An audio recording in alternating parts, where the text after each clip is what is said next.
करती हूँ। आज हम 10th महाराष्ट्र बोर्ड का मराठी सब्जेक्ट पढ़ने वाले हैं। तो आज हम पढ़ने वाले हैं 12th जो पोयम है रंगमजेचे रंग उद्याचे। तो इस पोयम की राइटर है अंजली कुलकर्णी। इनका जन्म ईयर दिया है 1958 यानी 1958। अभी हम प्रस्तावना पढ़ेंगे।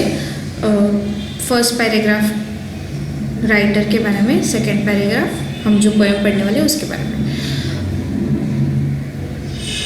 प्रस्तुत कवयित्री, लेखिका, छात्र प्रबोधन, किशोर, वामयी ह्यासारख्या विविध नियतकालिकातून गद्य व पद्य लेखन। अब ये राइटर जो है वो बहुत फेमस कवयित्री है और राइटर है, और इन्होंने ये सारी चीज़ें एक मैगजीन्स में भी लिखी है। गद्य के लिए भी वो फेमस है और पद्य के लिए भी वो फेमस है। जैसे गद्य यानी स्टोरी राइटिंग के लिए और पद्य यानी पोयम राइटिंग के लिए भी। मी एक स्त्री जातक अस्वस्थी आत्मा, संबंध, बदलत गेलेली सही, रात्र, दुःख आणि कविता, हे कविता संग्रह। और ये इनके सारे कविता यानी जो पोयम्स हैं उनके बारे में बताया। हृदयस्पर्शी संभर्गमाच्या पाण्यात गाठगाळ्या, हे ललित लेख संग्रह। और ये सारी उनके स्टोरी राइटिंग है। स्त्री स्वभावाचा शोध, स्त्री प्रश्न एक अवर्त, हे वैचारिक लेखन संग्रह इत्यादि पुस्तकें प्रकाशित। और ये इनके स्टोरीज़ है और जो बहुत फेमस है ये इन्होंने बताया है। कट स्त्री स्वभावाचा शोध, स्त्री प्रश्न एक आवर्त, हे वैचारिक लेख संग्रह इत्यादि पुस्तक प्रकाशित। ये दो बुक्स जो है वो बहुत ही फेमस है, ऐसा यहाँ पे बताया है। 2 काव्य संग्रहांनी राज्य शासनाचे पुरस्कार प्राप्त, और इनको 2 पोएम्स के लिए, काव्य यानी पोएम्स के लिए पुरस्कार मिला है। महाराष्ट्र साहित्य परिषद, मराठवाडा साहित्य परिषद, भगिनी निवेदिता प्रतिष्ठाने, कामगार साहित्य परिषद, गद्यमा प्रतिष्ठान ह्यासारख्या अनेक संस्थांच्या पुरस्कारांनी त्यांना सन्मानित करण्यात आले आहे। और ऐसे इनको बहुत सारे पुरस्कार मिले हैं अलग अलग जगहों से, और इनको सम्मान दिया हुआ है ऐसा। अब हम पोएम में क्या पढ़ने वाले हैं इसके बारे में हम ये पैराग्राफ में देखेंगे। जागतिक करणाऱ्यांच्या या काळात संगानी युग अवतरलेले असले तरी माणसाच्या मातीशी असलेला जवळीचा संबंध तुटता कामा नये। अब ये फर्स्ट लाइन में क्या बताया है कि जागतिक कारणाचा यानी ग्लोबलाइजेशन के और संगनी युग यानी जो टेक्नोलॉजी से रिलेटेड, कंप्यूटर से रिलेटेड जो भी सारी बातें हैं, तो वो क्या कह रहे हैं कि हम लोग कितने भी बड़े हो जाए, कितना भी हम लोग टेक्नोलॉजी से जुड़ जाए, लेकिन हमारा जो मिट्टी से जो रिश्ता है वो रिश्ता हम भूलने नहीं चाहिए, ऐसा लेखिका का कहना है। पर्यावरणाची जोपासना केली तरी माणसाला कधीच काही कमी पडणार नहीं। और वो क्या कह रही है लेखिका कि पर्यावरण जो हमारा नेचर है उसका जो केयर लेना है, उसकी केयर लेनी चाहिए हमें। जोपासना यानी उसकी केयर लेनी चाहिए, और उसकी केयर अगर हम लेंगे तो हमें कभी भी कुछ भी कम नहीं पड़ने वाला है, ऐसा उनका कहना है। निसर्ग सौंदर्याचे विलोभनीय आवश्यकता जगण्याच्या खऱ्याखुऱ्या आनंदही मिळाले असा दृष्टिकोन कवयित्रीने ह्या कवितेत मांडला आहे। फिर वो क्या कह रही है कि नेचर से जो हमें मिलने वाला जो हैप्पीनेस है, जो भी चीज़ें हैं वो सारी इस पोएम में बताई है, ऐसा ऐसा लेखिका कह रही है। तो अब हम पोएम के लिए स्टार्ट करेंगे। फुला फुलांचे दाट ताटावे, जिथे पोचते दृष्टी, रंग मजेचे रंग उद्याचे, जपणूक ठेवू सृष्टी।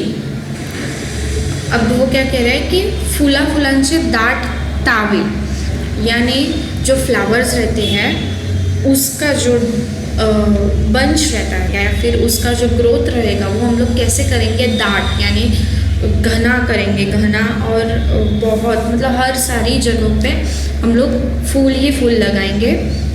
और जिथे पहुँचते दृष्टि, जिथे यानी जिधर तक हमारी नज़र, दृष्टि यानी जो नज़र है वो हमारी नज़र जहाँ तक पहुँचेगी वहाँ तक हम क्या करेंगे, फूल ही फूल लगाएंगे। रंग मजे से रंग उद्याचे, और उसमें क्या होगा, अगर हम आज बीज लगाएंगे तो कल जाकर उधर क्या होगा, फूल उगेगा और उससे हमें कल जाके मज़ा मिलेगा। तो इसीलिए वो कह रहे हैं कि आज का जो रंग है उसमें मज़ा आ रहा है और वही रंग हमें कल क्या करेगा, मज़ा देगा। जपून ठेवू स्फूर्ती, जपून ठेवू स्फूर्ती यानी, तो वो कह रहे हैं कि जपून ठेवू सृष्टि यानी हमारा जो नेचर है वो हम बचा कर रखेंगे। धान्य देईना संगणक हा, काळी आई जगू, मातीमध्ये जे हात राबती, त्यास देऊ पुष्टी। अब ये सेकेंड पैराग्राफ में क्या बताया है, धान्य देईना संगणक, संगणक यानी कंप्यूटर, वो कंप्यूटर जो रहता है तो वो आपको सबको मालूम है कि वो हमें धान्य नहीं दे सकता। हमें धान्य कौन देगा, हमारी जो काली माटी रहती है यानी हमारा जो फील्ड रहता है या फिर अर्थ, जो फार्मर वहाँ पे फार्म करता है, वही माटी जो रहती है, मिट्टी, वो हमें क्या देगी, खाने के लिए खाना देगी, बराबर। तो वो क्या कह रहे हैं कि काली आई जगू, तो वो जो मिट्टी है वो हम क्या करें, हम जिंदा रखें, हम फर्टाइल रखें। मातीमध्ये जे हाथ राबतात, और जो मतलब माटी में जिसके वो हाथ राबते हैं, किसके, फार्मर के, तो उसे हम क्या उसे हम क्या करेंगे, त्यास देव पुष्टि, उसे ही हम लोग क्या करेंगे, साथ देंगे, उसे हमें साथ देना ही चाहिए। रंग मजेचे रंग उद्याचे, और फिर वो क्या कह रहे हैं कि इसमें ही मज़ा है और ये ही हमारे कल जाकर काम आने वाला है। तो इसीलिए हम लोग ने ये लाइन जो है, रंग मजेचे रंग उद्याचे, ये बार बार रिपीट की है हर पैराग्राफ के बाद। तो मैं आपको फिर से एक्सप्लेन नहीं करूँगी, आपको ध्यान में रखना है। उधळ फेकू बिया डोंगरी, रुजतील देशी झाडे, गज माजतील राने, होईल आभाळातून वृष्टी। फिर वो क्या कह रहे हैं कि उधळू यानी स्कैटर करे, फेंकू यानी थ्रो करे, वो दोनों भी एक ही मीन करता है लेकिन इन्होंने अलग अलग वर्ड्स दिए हैं, उधळू फेंकू। बिया डोंगरी, बिया यानी जो सीड्स रहते हैं, और डोंगरी यानी माउंटेन जो रहता है उसके ऊपर से हम लोग फेंकेंगे, थ्रो करेंगे, और वो जो सीड्स है वो रुजतील यानी क्या होंगे, जाकर उसके मतलब अर्थ के अंदर क्या करेंगे, ग्रो करेंगे। देशी यानी जो मतलब हमारे जो इंडियन झाड़ है वो क्या होंगे, वहाँ पे ग्रो होंगे, ऐसा उनका कहना है।